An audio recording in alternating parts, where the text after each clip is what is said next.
Hey guys, Music with Mason here. I got a chance to talk to the one himself. We got Shawn Loter over here. Shawn, how are you? Good. Nice to meet you. So Shawn, you've been with the Mississippi Valley Fair for how long? Going on about 34 years. That's crazy. Yeah, I was 13 when I started. So the Mississippi Valley Fair it's over 100 years old, and I just want to know how you got into this position you're in where you get to run the events and everything. Well, it started when I was 13. They used to board horses up there, and my sister used to take care of a horse. So on my way home from school, because I grew up right next to the fairgrounds, and the grounds manager at the time pulled up and said, "Hey, would you like to work on Friday nights parking cars for races?" Yeah. I'm like, "Man, that sounds like a cool gig." So yeah, I started there Friday nights, worked for a couple hours, and then worked the weekends setting up buildings for weddings. And every night after school, I'd work for like an hour and a half, and then I'd work all day, all summer long. And then the day I graduated high school, I started full time. Yeah, and here you are now. Yeah, so yeah, going on 9 years as a general manager now. So, right. Yeah. Some of the concerts, like, recently have been huge. I mean, you had Alice Cooper, you've had TLC, you've had Ludacris, and you had Limp Bizkit too, right? Yeah, Limp Bizkit. We were actually the first fair that Limp Bizkit's ever played. Really? Yeah, so that was kind of an honor to have them. So, do you get to meet all the artists that show up? Yes, yes. So, which artist, in your opinion, is not like what they seem on stage to you? Well, Kid Rock was the one. Mm-hmm. He wasn't the nicest, and he wouldn't sign, because I have all my entertainers. I have guitars signed. One I keep in my office since I've taken over, and then I get one signed for cancer benefits. Right. And he was the only one that wouldn't sign a guitar. Oh. Yeah. So. But how many artists do you think you've met in total? Oh shoot! It's got to be up there in the hundreds, right? Yeah, well over 100. Even before I took the management job, Bob Fox, that was my boss before. I got to have that privilege to work behind, backstage and stuff. So I got to meet several of them. I got to go pick up Hank Jr. at the airport. I have a picture with him by his jet, so that was pretty cool. And then of course the legend Toby Keith. Yeah. I got to go pick up a couple times. Right. Yeah. Yeah. So, like 34 years. I mean, that's got to be a lot, hundreds of concerts. Oh yeah. So, in your opinion, and for your personal sake, what concert has been the hugest for you? For me personally, Nickelback was probably. Yeah, that's true. Probably my best. That was probably the one I got the most crap out of booking them. Mm-hmm. Because they're known as the most hated and loved band in America, right? Everyone hates them, but everyone goes to them. Right. They put on a hell of a concert. And that was probably one of our busiest concerts at the fairgrounds. Yeah. In 2019. So they're for rock, they were probably my best. And of course Limp Bizkit was my next. Country, on the country side of it, Jason Aldean was probably one of my favorites, and then of course Toby Keith was awesome. That's right, yeah. And for highlights, like, I'm sure you see a lot of people upset a bunch of times, but were there some major highlights that you've seen out of these concerts? I mean, people and family and friends always gathering around at this fair is like one of the reasons you have this fair. Yeah, I mean, that's the highlight for me. I mean, that's what I love, seeing the families. There's people that don't see each other for a year. That's where they see each other, right? You meet at the fair. Even if you don't like the entertainer, it's good. Just go there. You're supporting the fair, and you get to see your friends that you haven't seen in a year, Right. And, growing up here, I mean, I don't think I've missed one yet when I want to go to the fair. So it's really cool to be able to hang out with my friends and go to the fair, especially during the summer. Yeah. So, so are you in charge of the people who run the rides? No, so that's the Evans Carnival. They've been there for 50 years plus. Yeah.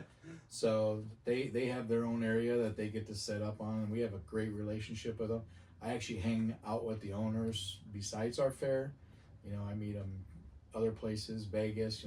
We have a lot of fun all through the year. They're great people. Yeah, and because like those rides have been there for so long, I want to know, do you know what the oldest attraction is at the fairgrounds? The oldest ride that they have, boy, I'm trying to think which one that, I think the Tilt-A-Whirl might be the oldest that they have there. The Tilt-A-Whirl? And the Ferris wheel. Yeah. Has been there forever. The Freak Out they added like 5-6 years ago, and they have a couple new rides that are coming this year too. Really? Yeah. Nice. Yeah. The cow, the iconic cow that you see out front. Yeah. How long has that been there? As long as I can remember, the Red Stockade restaurant was across the street Uh-huh. a long, long time ago, and it came from there. Yeah. But yeah, as me working there, it used to be on a trailer in the East parking lot, Mm-hmm. and then get stolen. Yeah. Yeah, a couple times a year, from That thing high is. school. Perhaps. How do you steal that thing? Well, it was on a trailer, so they Right. just, you hitch it up. You could just steal it, but because we used to have it in parades and stuff like that, and then we parked it up by Gate 4, where it's at now.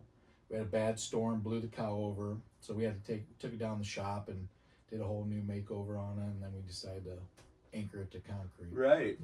Yeah. So what goes into running one fair?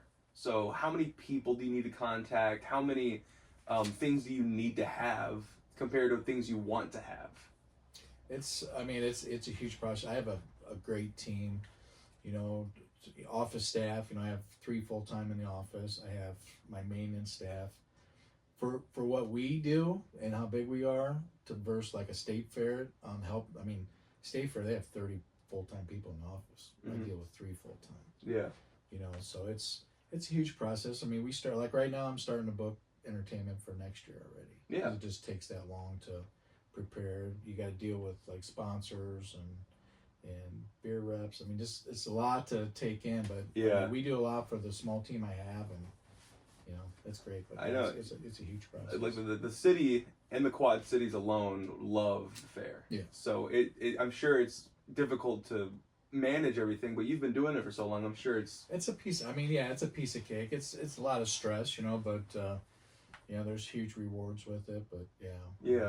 I couldn't do it without my team. I've got 16 now board members. You're right. That are my bosses. But they're great. They're a great team to work for, and they pretty much give me free range to do whatever I want. And yeah.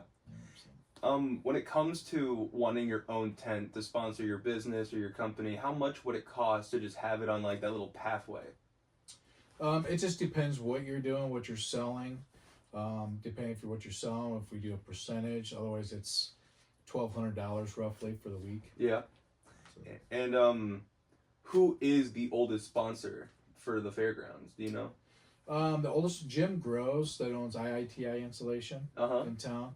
He's one of the older ones, but he's been there 25 plus years as one of the biggest sponsors there. Wow. Yeah.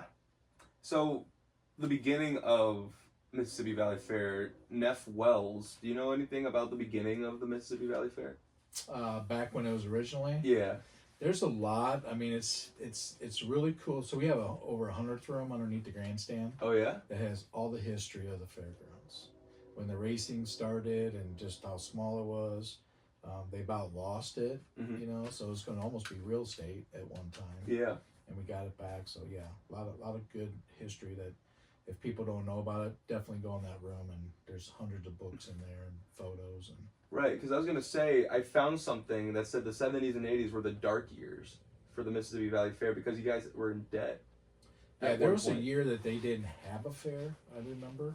Yeah. I'm not sure exactly when that year was, but yeah, there was some tough times back there when they almost lost the whole place. Right, and they went through a tough time, but you also had to go through a tough time because of COVID back in 2020.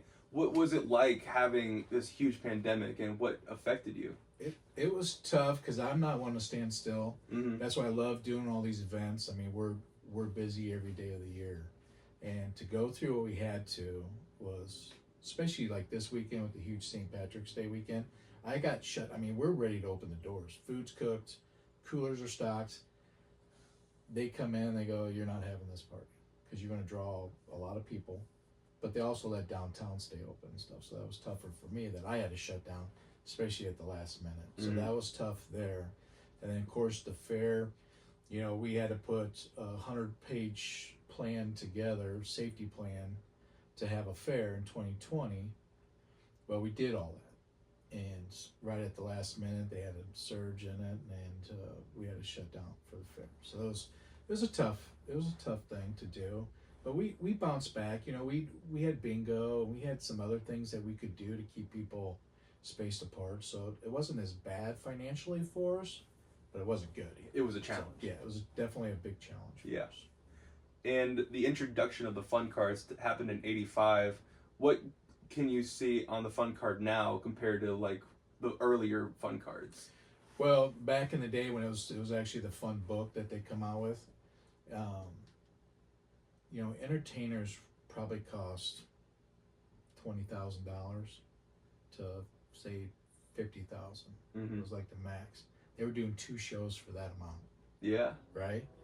Well, like King and Brown this year, I paid $750,000 for. Your bands nowadays, and they're only doing 1 show. You want 2 shows, you pay double that. Mm. You know, your bigger acts, Morgan Wallen, he's $4 million. Metallica is huge. I would love to have Metallica. I'd Yeah. dream to have them. You know, they're $4 to $5 million, but that's why they play in stadiums that you can seat 80,000 plus people, and you're still paying $600-700 a ticket. Exactly. But the challenge is with that, to keep up with the entertainment part of it. You know, the fun card is probably going to almost be obsolete here soon because financially we're just not going to be able to do it. Right. I mean, and the people now that complain, I mean, they complain about the price of the fun card. It's $95. Yeah. You know, what's that, 13 something or whatever a day to go see a major concert. That gets you on the fairgrounds as well to see all the other bands and all the other stuff that we have to offer. Right. You know, financially, I don't think we can do it much longer. You know, Right. we're going to have to change the ticketing, and you know, I still want to keep the fun card part of it, but you're going to look at a lot more money just because these entertainers are getting $750,000 on up. It's very true. For 6 nights. I was gonna mention, was there an artist that was at your show that you're really proud of getting, in your opinion? Entertainer that I was proud to get. I mean, most of them I was proud to get. Like someone that you I wouldn't say idolize, but someone you've listened to occasionally, and like, hey, they want to come play at the show. Well, see, I'm country rock, but I'm more 80s rock, so like Tesla, when I had Tesla there. You did? Yeah. Wow. And I was always a Tesla fan, so it was really cool to get those guys. Nice. But like Nickelback was huge on my part, Mm-hmm. and then the country end of it was Toby Keith was major. Hank Williams Jr. was one of my best. Yep. But that was before I took over, but you know, I got to pick him up at the airport, so that was cool. An interesting fact, I don't think they played at the fairgrounds, but you know Woodstock, right? Yeah. So CCR, a week after they played Woodstock, they went to Davenport and played a show. And I don't remember where they played it, but it was close to the fairgrounds. I think where they would have played at. I'm sure the place must have closed down. I don't think they played at a place that's still open, but I mean downtown here, probably yeah, somewhere. Gather or something, yeah. But it's crazy to think that, you know, huge artists like CCR and, you know, these artists that you gain finally get to see that Iowa isn't just some flyover state. And that goes for when Limp Bizkit played. So my agent, we had, it took over a year to get them to play, and they thought they were going to play in front of a few thousand people. Mm-hmm. And when they came out on stage and you have close to 20,000 people you're playing from, they were shocked, you know. Yeah. Unfortunately, they only play for an hour, you know, and people complain like, "Oh, that was short." And I said, "Well, every contract they're scheduled 75 to 90-minute shows." Mm-hmm. Unless something like that, they go, "We're only going to play for an hour. You either take it or you don't." And I want them to play there bad enough, so I have to agree to that hour. I'm just hoping that they feel that energy and stuff. And a lot of, I know Toby Keith did one year. I think Blake Shelton we had one year. They played for 2 hours. Yeah. You know, and people, I remember people still complain about Toby Keith, like, "Oh, he's drunk." I said, "Who cares? He played for 2 hours." It's true. You don't get that, you know. So yeah. You just take it as you do, but yeah. So I don't know if you know what Camp Flogna is, but an artist by the name of Tyler the Creator, he does his own shows, and he says that when it comes to concerts, there's people he wants to have at the show, and then there's people who are like really popular. So people that he knows people will show up. Yeah. So when it comes to making a lineup, how much of it is like personal, like, oh, these guys would be really fun to have, but these guys would get us more of an audience. So we do, and that's working with my agent too. Yeah. So we try to get, we do like a little thing like 97X. You know, we do a poll like who people really want to see, and I try to get those people. You know, and you also, and people don't understand it's still you work with a budget. You got routing in there. Like a band's not going to come from California, come to my fair and play, and then have to go back to Phoenix or whatever. Right. It's not It's on financially feasible yeah. for them, so it's not in the routing. So those are the things that you have to keep in mind that, you know, that makes it tough to get these bands. I just can't throw, you know, we throw a wish list out there like, hey, these are good, but we also do numbers like, okay, this band here is drawing these kind of crowds, you know, but this band's only drawing these, so, but they're cheap bands, so sometimes we'll just pair them with that band. You know, I'll have an opener or whatever, we can pair them, but we mainly look for what kind of crowd they're going to bring in, because I mean that's what pays the bills, you know, to pack in, people drink and eat and stuff like that. Right. And something else that was really fun to look at was the butter sculpting event. Yeah. And what came into that? Like, what was the? So that was the main attraction. When I go to Iowa State Fair, I always go in and look at the butter. It's just, it's really cool. Yeah. How they do it. And the people that are lined up, I just walk. So they have a rope in front. I just walk right front and I can look at it. Otherwise, there's 600 people in line to look at this thing. So we ended up reaching out to the lady that actually does the sculpture in Iowa State Fair. She does Illinois State Fair. She does like 5 or 6 of them, and she agreed to do one for us.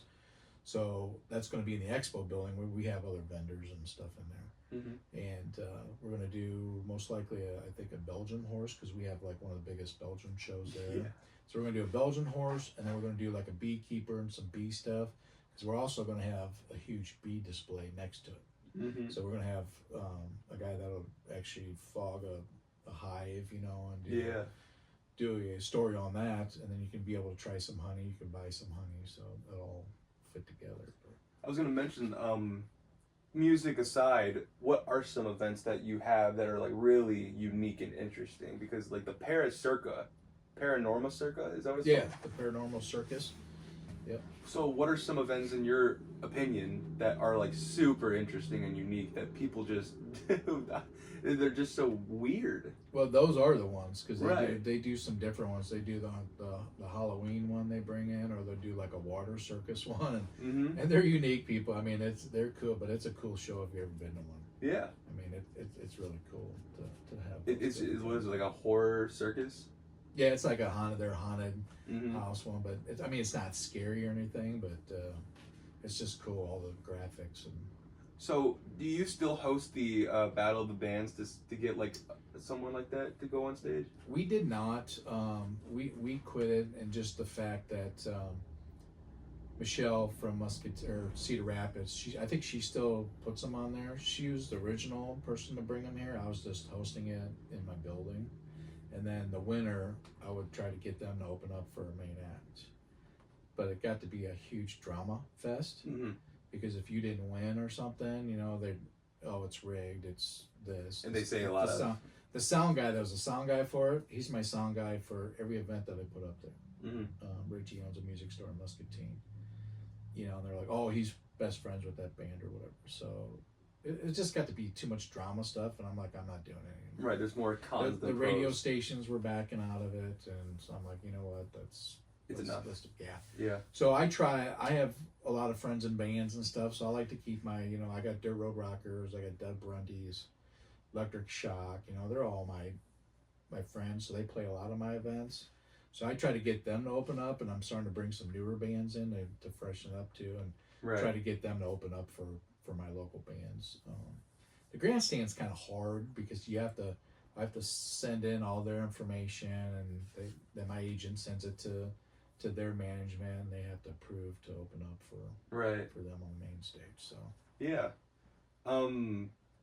So the 100th year anniversary video, you got an award for that? yeah, when I think it was when Gary Mativier actually won an award on that too. Yeah, So what was the award? just best video. Oh, Yeah. So a little, I find it interesting that when you go to the fairgrounds, it's like a huge grass parking lot. Yeah. So how much is it to get the VIP parking lot? Like the closest to the entrance? So the VIP parking lot that's all, it's like sponsors, if you buy a box seat, because we sell box seats in front of the grandstand. Uh-huh. I built new suites above the East concession a few years ago. That whole parking lot is mainly for those Right. folks that buy that. The East parking lot, that's kind of a we charge to park there $10, but that's the hell I asphalt that parking lot. It's like super expensive. So plus it's right up front. Right. So that's why we charge. Otherwise we're free parking. Yeah. And we're about the only fairs that have free parking. You know. Yeah. Otherwise you pay to park anywhere. So when you had that huge concert out of what was it, Limp Bizkit? Yeah. How big and how packed was that parking lot? That parking lot's full. That gets full. During the day, it's about half to three-quarter. Yeah. And then what's nice, a lot of those people will leave, and then new people come and fill it up. But yeah, that parking lot fills up pretty fast. Yeah. So moving on, you are also a Niners fan. Huge Niner fan. Yeah. I've always been since I was a little kid. Yeah. So what do you think about Purdy? I love Iowa boy. He is an Iowa boy. That's the cool thing, Kittle's Iowa boy, so that kind of made it even cool, being a Niner fan. And you went to the Super Bowl. I did not. I was in Vegas the week before.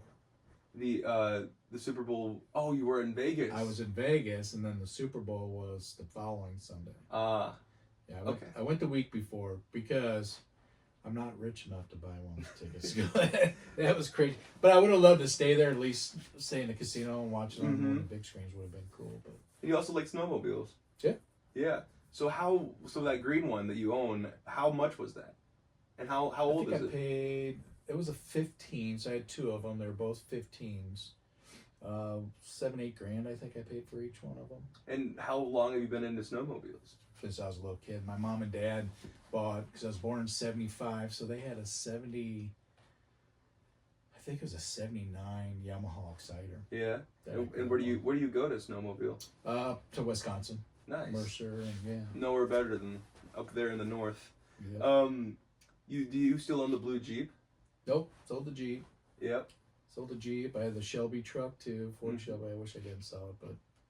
Yeah, but you have you got the fairground truck outside. I got the company truck. It's iconic now because I see that truck every once in a while, and is it always you that drives it? Oh yeah, it's my personal truck. Yeah, I mean, what better way to sponsor than driving it around? It's everywhere? good. Yeah, there's some pros and cons to that, But, yeah. Yeah.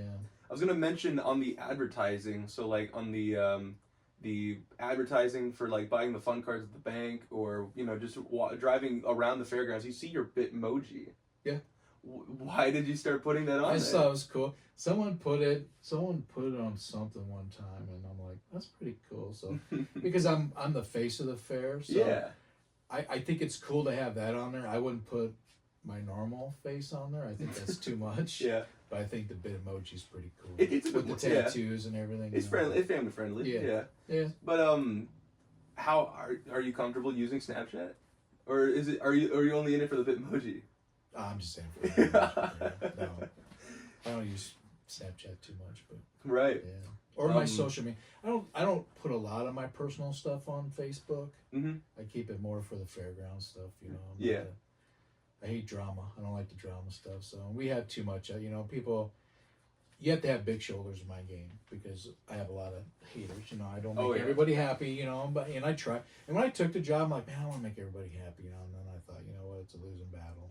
Yeah. I got to do what's best for the fairgrounds, and I know a lot of people don't like it, but it's been working, and I'm going to continue to do it. And, that's what it is. Will we ever get to see the lineup for the next fair soon? I'm hoping that's why we start now. I'm hoping to at least have 2 or 3 before the fair. Okay. That way I announce them during the fair, like I did last year. I announced Kane Brown. Papa Roach was on my list this year. Cross my fingers. We're working on them right now, so hopefully they'll commit for 26. So are we going to be seeing a variety show? So like rappers, like you had T-Pain last year. I had T-Pain, and were you there? I saw, and I witnessed. It was embarrassing, we try to keep the reputation of the fairgrounds where it is a great place to come and all these entertainers talk. A lot of them have the same management, so You know, they talk, and this guy's had a bad experience at my fair.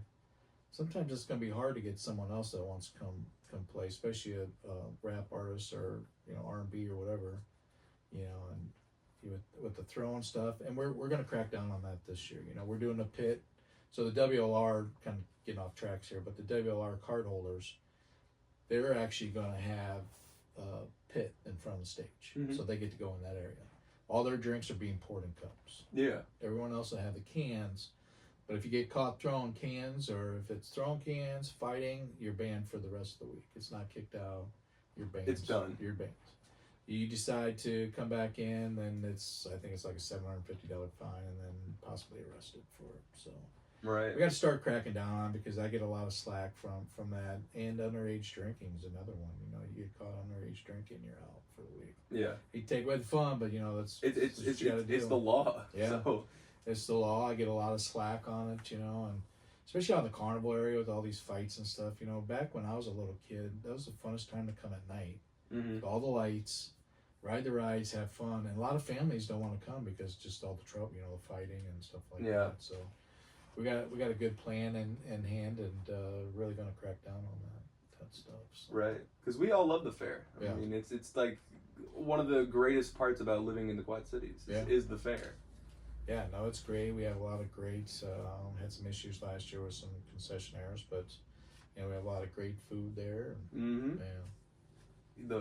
The food is it's crazy. Yeah. Because you'll walk around, you'll see barbecue in one place, and then you'll see deep fried freaking Oreos and the Twinkies, and you know, then you'll go get lemonade. The lemonade is amazing. Yeah. It's insane how they managed to make it so good. Yeah, a lot of sugar. I'm sure a lot it is. Of sugar. But yeah, do you want to say anything else to the people out there? Like, tell them why we should keep going to the fair. Well, first, I want to say thank you for everyone's support, and it's best to support your fair, because a lot of them are dying. You know, and a lot of your smaller fairs. So, if you love your fair, even though I don't get everybody's great entertainment, but you know, we have a lot to offer. You know, livestock shows and a lot of kids activities, and you know, grounds attractions and all kinds of stuff. You know, come, because we're not state funded. You know, we're our own stuff anyway. We're not an Iowa State Fair or whatever that gets funded. That can have $1 million acts and stuff. We're our own entity, so we need the support from the public, and you know, at least come 1 or 2 days. You know, if you can't come all week, you know, because it's expensive. I mean, you come every day and you know, eat and drink and ride rides. You know, it's expensive, but you know, you're supporting it and you're keeping that money in the community. Oh yeah, and it helps me. You know, we take that money and we're putting it into the fairgrounds. You know, like the grandstand. You know, well, my first project was the towers. We remodeled the towers when I took over. The grandstand's getting all new seating. It's the aluminum seats, but all new flooring. We ripped out took all of the aluminum floor up and building everything, treated on up, and so you know, that's over $1 million project right there. So that's why we need the public's help to help support these projects and keep the fairgrounds alive. Yeah, it's the greatest family event that the Quad Cities has. So definitely. Well, thank you, Shawn. Well, thank you. Appreciate it. This is awesome. And we'll see you in the next interview. All right, sounds good. Thank you.